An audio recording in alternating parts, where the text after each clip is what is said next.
Hello everybody, my name is Craig Bennett and I'm the founder and owner of TechFuseNup, and today we are getting in our class 8 in hacking, and in this class we're going to get into two forms of malware that you may come across once in a while.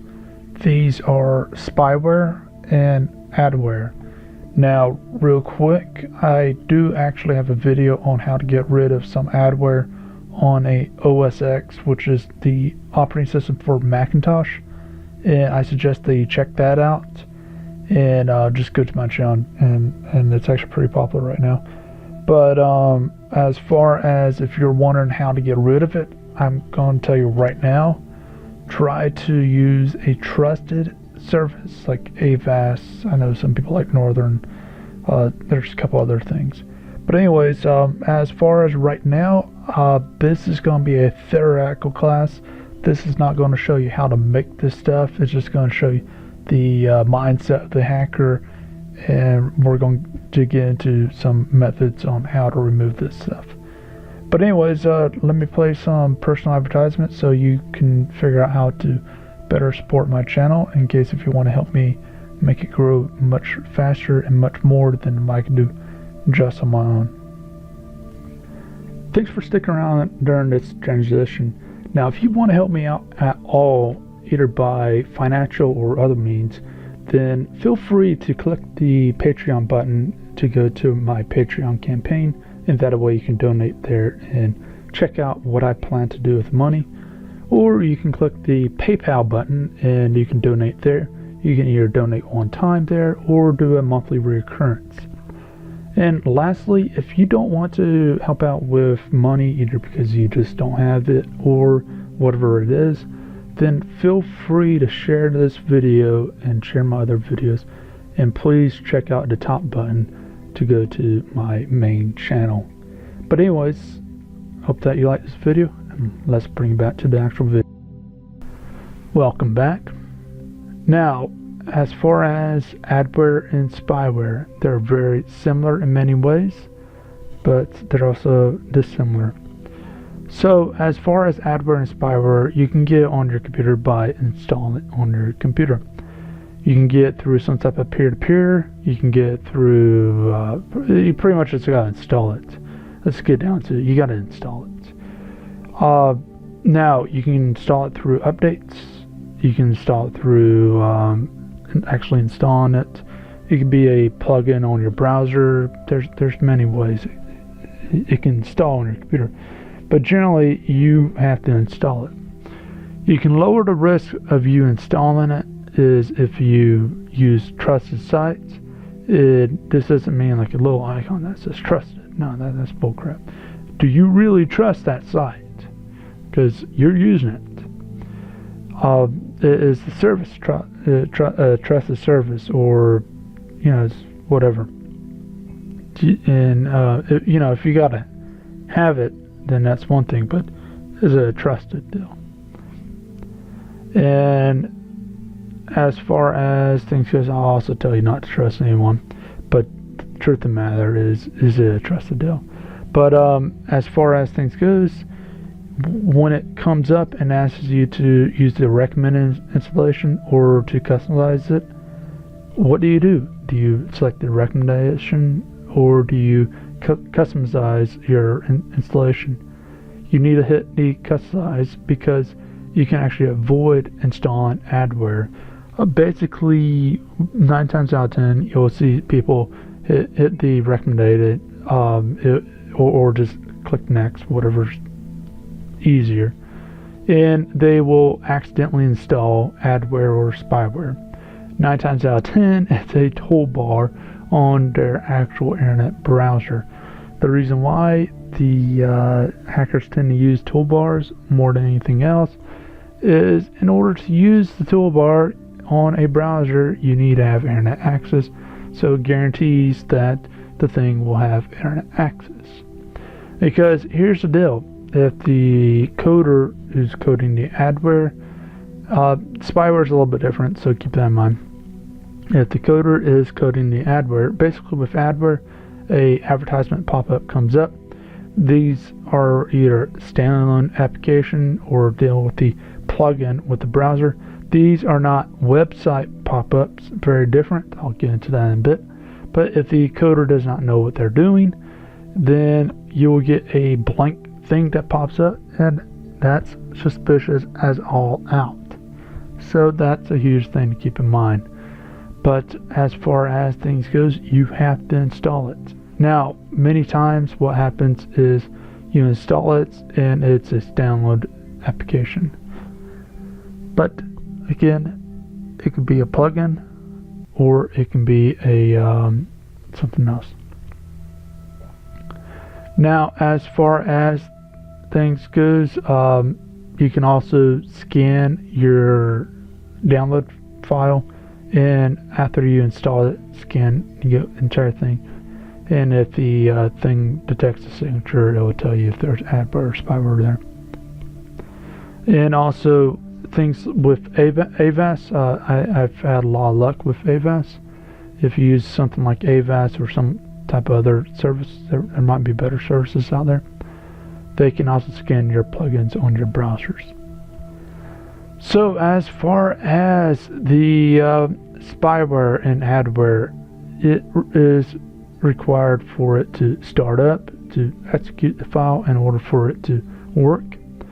So your chances of actually starting it yourself, if you didn't mean to install it, is very low. So what it does is it messes with the start folders or wherever, depending on the operating systems, depending on how it does it. But what it does is it basically tries to group itself within whatever area that starts up whenever you log in, and that way when you log in, it starts up automatically, and it doesn't have to worry about you starting a certain event or not. It will just start up whenever you log in. Now, and this can be done either by when you start the computer itself or just logged in. Now, as far as the spyware and adware, where is the differences lie? It's what they do. Adware, again, it shows advertisements. It basically shows some form of advertisement, maybe a low price advertisement or a advertisement itself. It's a standalone application, or it's a plugin towards a browser, or there's a couple other things. It is not a pop-up for a website. A pop-up for a website is a pop-up for a website and not adware. Pop-up for a website, you do not have to install anything, and it simply requires you to go to a given website. Basically, I can code it into pretty much any website where if you go to X page, pop-ups happen, or when you do a certain event in a page, like click something, pop-ups come up, and that's where you get the pop-ups. But there is pop-up blockers on browsers. Also, another important thing is pop-ups always happen within browsers. The adwares, they don't always have to have a browser up and running. They do have to have internet to actually work, because there's no way for the advertisement to download unless if it's an old advertisement that's in the memory itself. But also there's no way for it to transmit out that you actually clicked on it. So that's important to note too, is pop-ups require a browser, while adware doesn't always. So with spyware, the biggest thing with that is it's mostly meant for monitoring. Now keep in mind, some adware is spyware. So with monitoring wise, it monitors your keys. It could monitor your keystrokes, screenshots, maybe your Wi-Fi area as far as what Wi-Fi signals it sees, many other things, maybe in your camera itself. That's a little bit less likely, but that can happen. Now, with the spyware and adware, again, you'll see adware on a computer for good reason. Woots, they had a service way back when. If it's still going on, then great. I don't want to be associated with that, but basically they had something that came up every so often, and whenever a price of something went down, the alarm on your thing will go up saying the price went down, go buy, and a person usually had to download and know what they're doing when they download it. As far as spyware, tracking your computer type of stuff, it could be put on your computer. So for parents, or maybe protecting your computer from thieves, you'll put something on your computer so you can get it back easily and quickly as possible. So there's good forms, but many of the forms are bad, and that's a huge thing. How do you get rid of adware, and what are some other ways to avoid it? Make sure your operating system and applications are up to date. Make sure your security software is up to date. To get rid of it, you simply uninstall it. Now, finding it could be a potential problem, but what you need to do, and this is my personal advice, since sometimes if a coder is smart, they can hide it, and it's very difficult to figure out if the file is legitimate or not based on the name and everything. And if you're not familiar with computers, it's even harder. Sometimes they don't install it where the thing says it's going to install it. It will install it in some type of Windows file or whatever, depending on how open your system is, how less secure it is depending on where it will install it. So what will happen is it will install it in X location outside of the main package, and what will happen is it will still keep starting up because it's within a startup area. It's attached somehow to the startup area, depending on your operating system version. And how can you fight against this is some services, some antivirus services, they actually include seeing what starts up on your computer. Plus, on your computer itself, you can see what services start up itself. So real quick, how can you do that from a Windows computer? And this is already on your computer. Basically, you find some program like this, a system information program, shows you the startup programs and where the actual files are located. So how do you find this? And you can add and take away from here.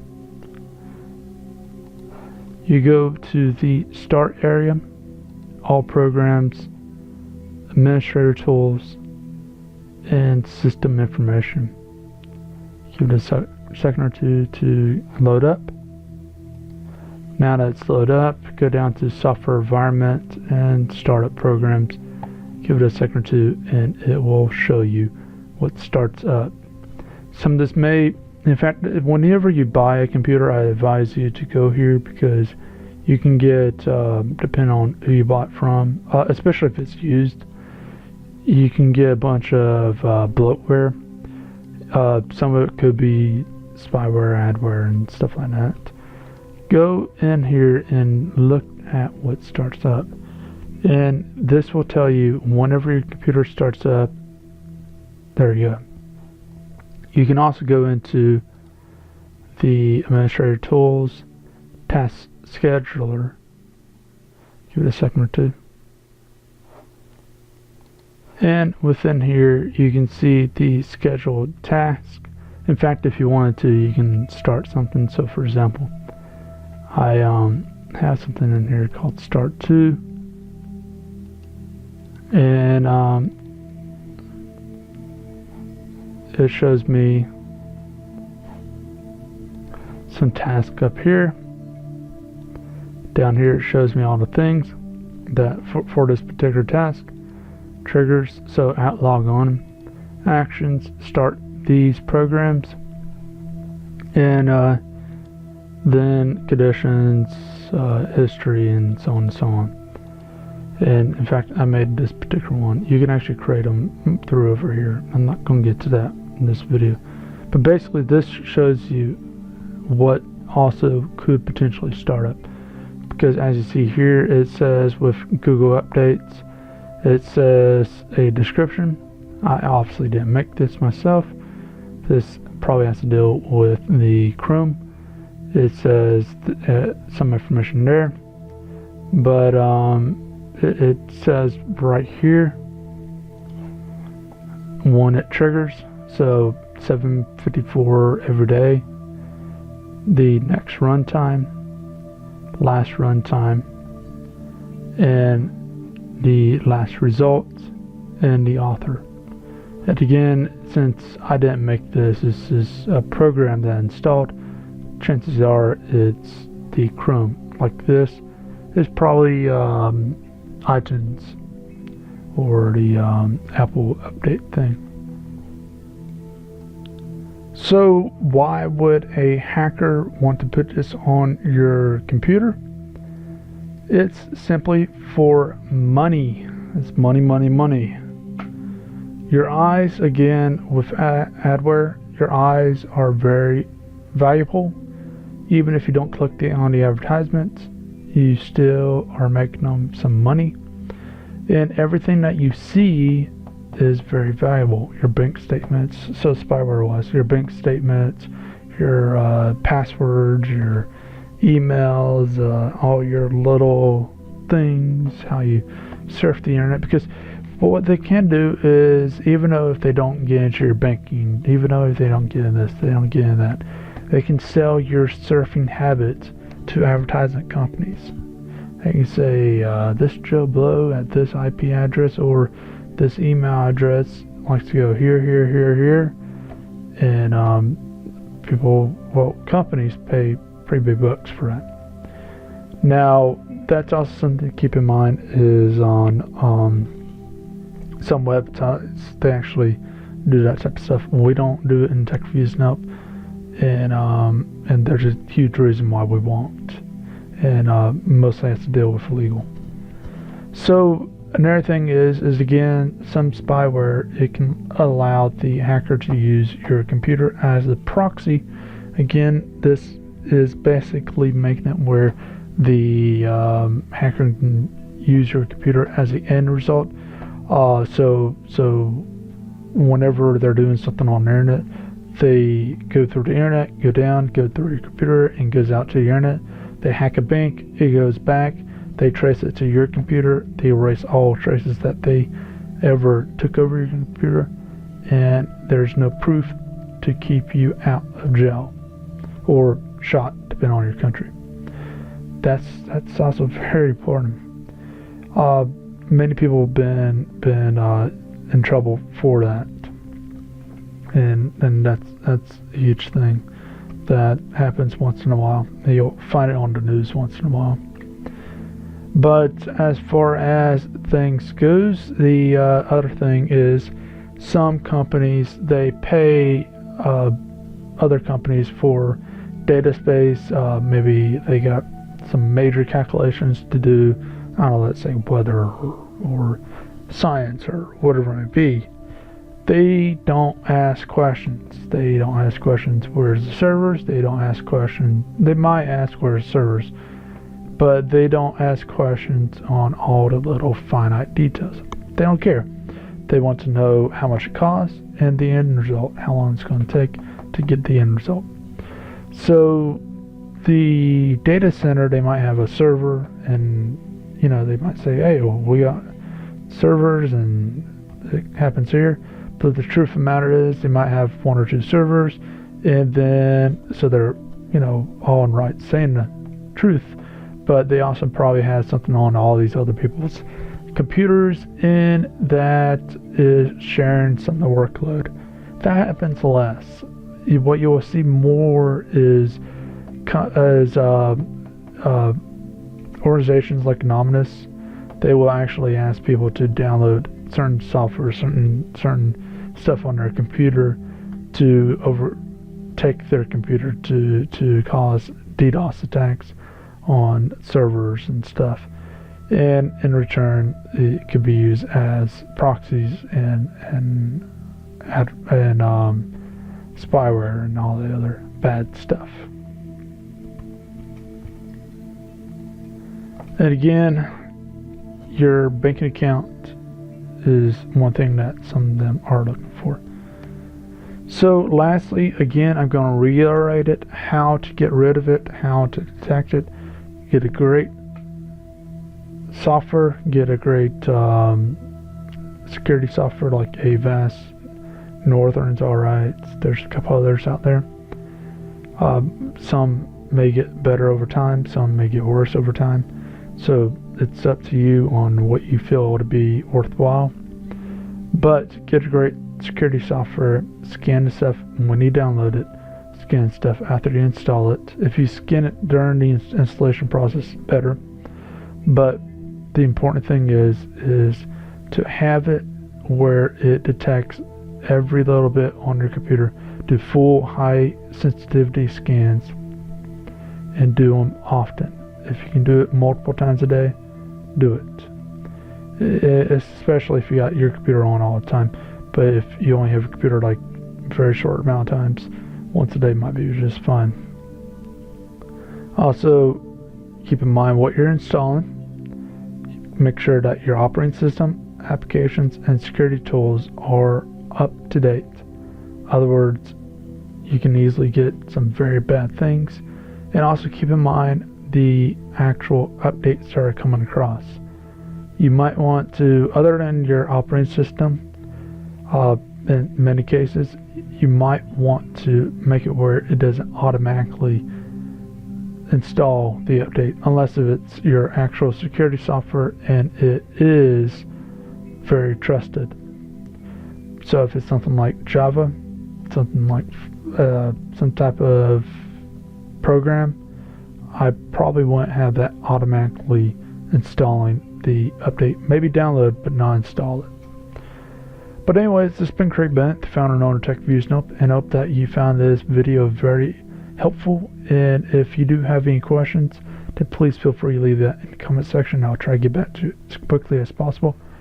Also, if you have any tips, leave that in the comment section. I'll try to get back to that as quickly as possible. Now, again, if you like this video, then please leave a like, please subscribe, and please share. And please visit techreviewsnow.com and the Patreon campaign to maybe help me out with the channel and everything. But again, this has been Craig Bennett, founder and owner of TechViews Nope, and I hope you have a great day.